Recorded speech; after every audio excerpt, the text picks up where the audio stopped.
સુરતના ગોળાદરામાં અસામાજિક તત્વોના ગેરકાયદેસર બાંધકામ પર દાદાનું બુલડોઝર ચાલ્યું છે।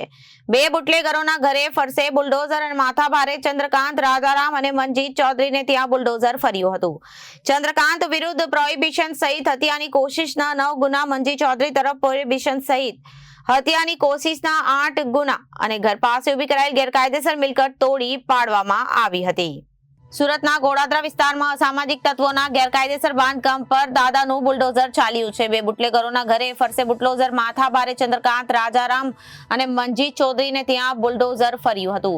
ચંદ્રકાંત વિરુદ્ધ પ્રોહિબિશનનું સહિત હત્યાની કોશિશના 9 ગુના, મનજીત ચૌધરી પ્રોહિબિશન સહિત હત્યાની કોશિશના 8 ગુના, ઘર પાસે ઉભી કરાયેલ ગેરકાયદેસર મિલકત તોડી પાડવામાં આવી હતી। ગોળાદરા પોલીસે મહાનગરપાલિકાની સાથે રાખી આરોપીઓનો કાયદાનો પાઠ ભણાવ્યો હતો।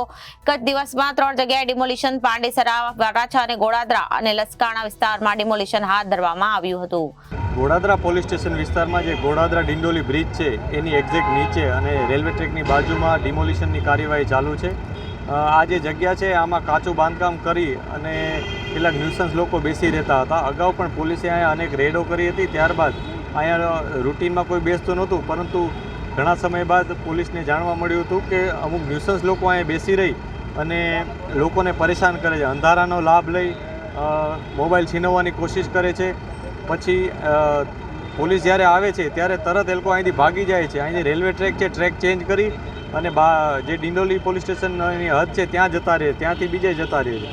આ પ્રકારની વારંવારની અમને રજૂઆત મળી હતી, જેને ધ્યાને લઈ પોલીસે અત્યારે કન્ફર્મ કર્યું અને એસએમસીને જાણ કરી હતી। એસએમસી આ બાબત કન્ફર્મ કરી કે આ જગ્યા છે એ સરકારી છે અને એના ઉપર જે બાંધકામ છે એ ગેરકાયદેસર છે, જેને ધ્યાને લઈ અને અત્યારે એસએમસીની ટીમ હાજર છે। એને તોડી પાડવા માટે અત્યારે એ લોકોની કામગીરી ચાલુ છે।